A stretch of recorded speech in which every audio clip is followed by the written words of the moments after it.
Bonjour à tous, j'espère que vous allez bien et que vous êtes toujours en bonne santé comme moi. Parce que là, vraiment, je vous assure, je suis en parfaite santé. Bon, il y a 2-3 jours, j'ai cédé, c'est pas tout à fait le mot céder à la tentation, plutôt céder au panique. À cause des muscles, on m'a dit qu'il faut absolument manger des protéines animales, sinon ça va pas. Effectivement, ça a fondu avec les protéines végétales. Oui, premier jour, ça a regonflé, deuxième jour, pouf, c'est retombé. Et en plus, j'ai perdu toutes mes énergies. Incroyable. Or là, maintenant, j'ai récupéré mon énergie, fini les œufs, uniquement protéines végétales. Je vais essayer d'augmenter la quantité, peut-être que ça ira, je ne sais pas. Mais bon, quoi qu'il en soit, il y a 2 poids. Il y a poids de santé, poids de beauté. Alors là, voilà, le problème est là. Là, j'ai le poids de santé. C'est parfait, je suis en parfaite santé, mais côté beauté, alors là, bientôt, si ça lâche là aussi, ça va être la momie de Toutankhamon. Mais bon, comme notre regretté écologiste disait un jour, où est l'intérêt de mourir en bonne santé? Et il disait toujours des belles choses. Voilà, un petit peu de musique et puis après, on verra.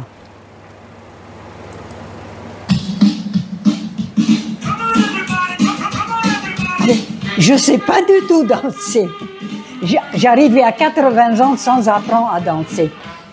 Alors je bouge.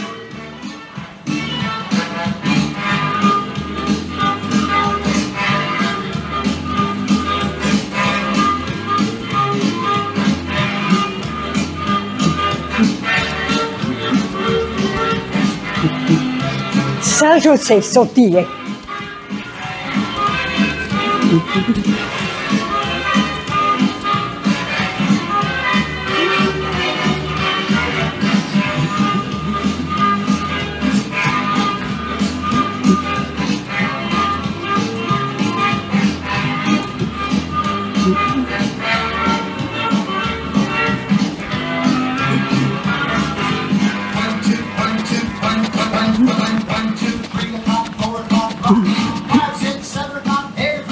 Même pas fatigué. Là, là.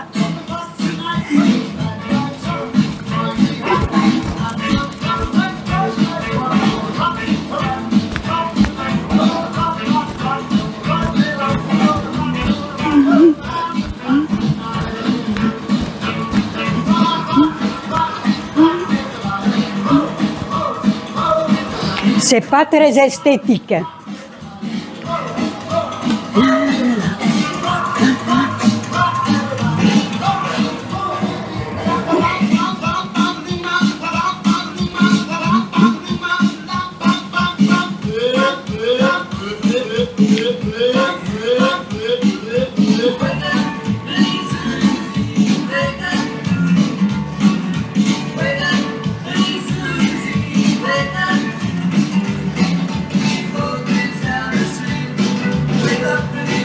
Ça, c'est les triceps.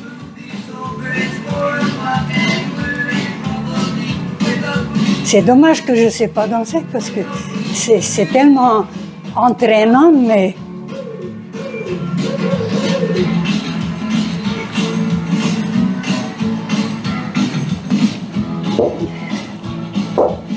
Alors, après.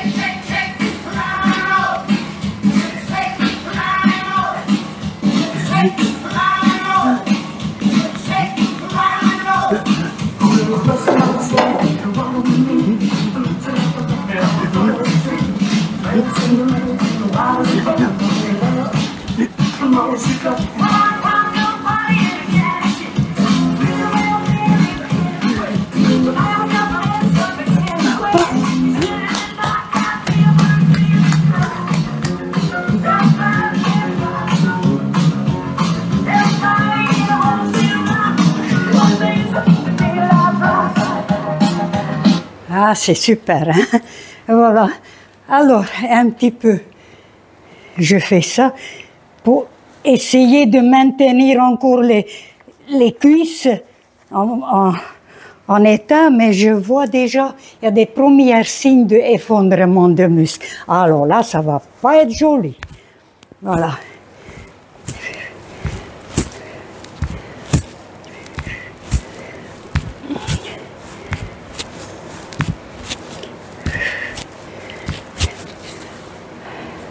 Ben oui, parce que déjà j'ai maigri assez vite, et en plus je mange que des végétaux, fruits et légumes, voilà.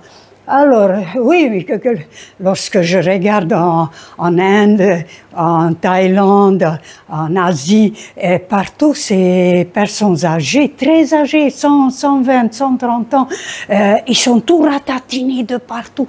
Mais ça court comme une mobilette, hein, plus vite que la mobilette. Alors, bon, ben, parallèlement, il y a des personnes qui sont jolies, bien rembourrées de partout, même musclées de partout, mais ils sont fatigués, ils traînent comme ça. Donc voilà, ben, visiblement, tout n'est pas parfait. Hein.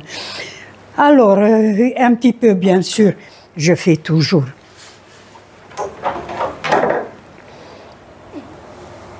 Voilà, là c'est bon. Là, c'est parfait. Alors, toujours pareil, j'essaye de faire l'arbre droit, mais ça ne marche pas. On m'a dit fixer la caméra.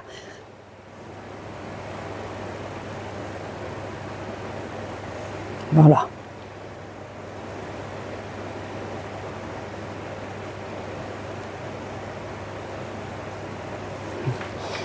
C'est pas ça.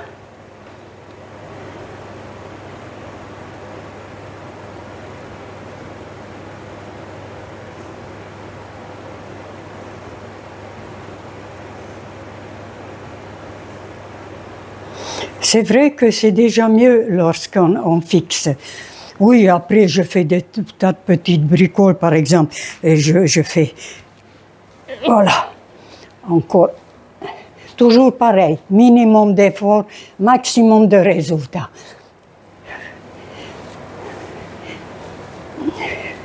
C'est-à-dire maximum pour ce qu'il nous faut. Déjà pour être opérationnel, d'assumer les tâches quotidiennes par jour, et puis c'est tout.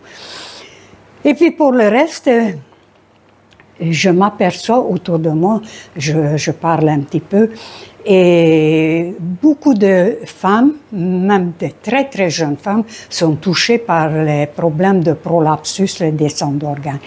Et comme je suis bien placée pour savoir pour une fois, voilà, je suis bien placée. D'habitude, j'ai dit je suis mal placée. Je suis bien placée parce que j'ai vécu. Et souvent, vous entendez dire les gens quand il y a un malheur quelque part, « Ah oui, je peux imaginer ce que vous sentez. » Non, vous ne pouvez pas imaginer.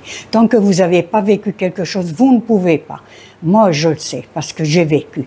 Donc, je sais qu'est-ce que c'est, jeune femme, parce que très souvent, c'est les jeunes femmes qui sont victimes de ça. C'est rare d'une personne âgée comme ça, comme moi. C'est incroyable. Ou bien on ne parle pas, je ne sais pas. Et bon, moi, mon cas, c'est pas pareil comme ces jeunes femmes qui viennent d'accoucher et l'organe, il descend. Je ne sais pas pourquoi, si vite ça descend. Moi, ça a tenu quand même 20 ans. Chez moi, en fait, c'est la boulimie. Parce que 10 fois par jour, pousser pour sortir les aliments, ça poussait l'estomac, mais ça poussait en même temps la vessie aussi. Et c'est étonnant que ça a tenu quand même 20 ans. Et à force, et puis un beau jour, il est sorti dehors. Et lorsqu'il était déjà dehors de 2 cm, bon, ben, là, je me posais des questions. Qu'est-ce qui se passe? Je suis allée voir le gynécologue. Il m'a proposé le fameux anneau, on dirait anneau de tringle de rideau. Et il a posé et il a dit, bon, rendez-vous dans 1 semaine, on va voir comment ça évolue. Le lendemain, j'ai supplié qu'il m'enlève, c'était impossible, insupportable. Il voulait changer la taille, j'ai dit non, on ne touche plus rien, tellement j'étais marquée par ça. Et alors après, ça continue, ça sortait des 4 cm. Et j'ai marché comme ça parce qu'il y avait, on dirait, un sexe d'homme entre mes jambes. Alors je portais des vêtements très serrés pour retenir, parce que ça fait peur, on a l'impression que ça va perdre. Et bon, ben après, on commence sérieusement à souffrir. d'abord ça fait souffrir, et ensuite on est diminué complètement. On ne peut plus rien faire. Moi qui marchais 10 km par jour, c'était fini, à peine 100 mètres par jour. Et même pour s'alimenter, j'ai commandé dans les magasins, ils m'ont ramené la nourriture à la maison. Donc ma vie s'est arrêtée. Quelque part, s'est arrêtée.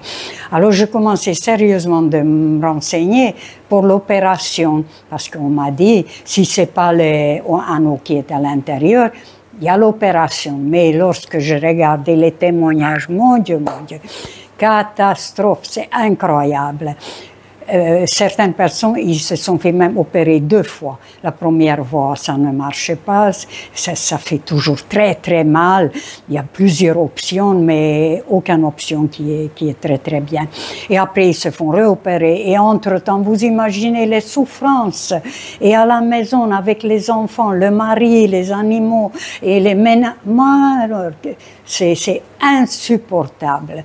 Et donc, je suis allée voir les sages-femmes, elle a essayé de retravailler les périnées, mais ça n'a pas marché. Et dans le cabinet, j'ai vu plein de jeunes femmes qui ont eu ce problème-là. Alors là, j'ai réalisé c'est grave. Et que je commençais sérieusement de demander un petit peu tout le monde autour de moi, parce que dans ces cas-là, tout est bienvenu. Moi qui n'écoute jamais personne, mais là, j'ai écouté tout le monde, y compris même des recettes des grands-mères. J'ai tout essayé, il n'y a rien qui a marché. Et alors je dis maintenant, qu'est-ce qu'on va faire? Là, c'est terminus. Mais on ne peut pas continuer de vivre comme ça, sinon on reste couché toute la journée. Je suis arrivée à ce stade-là, carrément.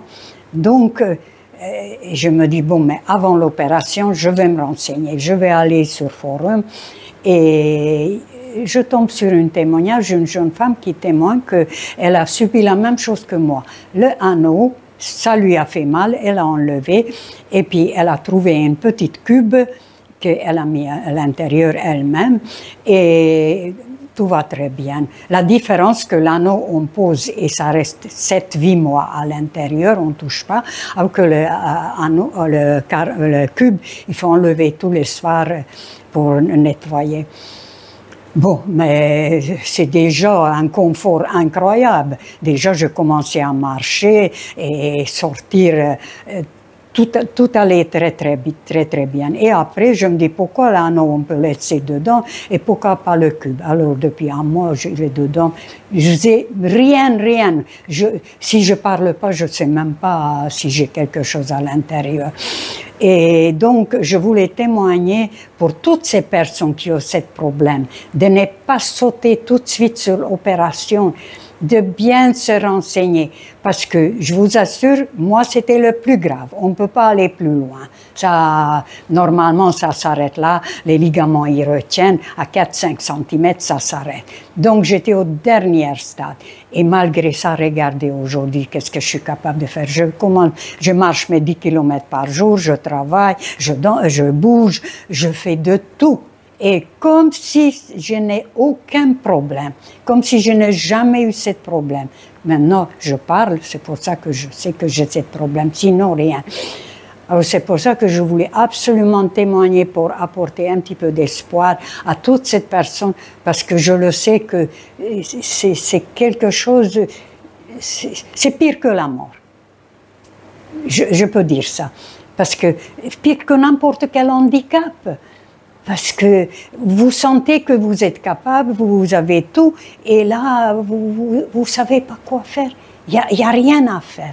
Donc, ce sentiment d'impuissance qui fait qu'on est diminué et qu'on a l'impression qu'on est inutile sur cette terre. Voilà pourquoi. Bon, ben, si ça peut vraiment aider quelqu'un, je serai très, très contente. Ma journée va être très positive. Je vous souhaite une très belle journée. Au revoir.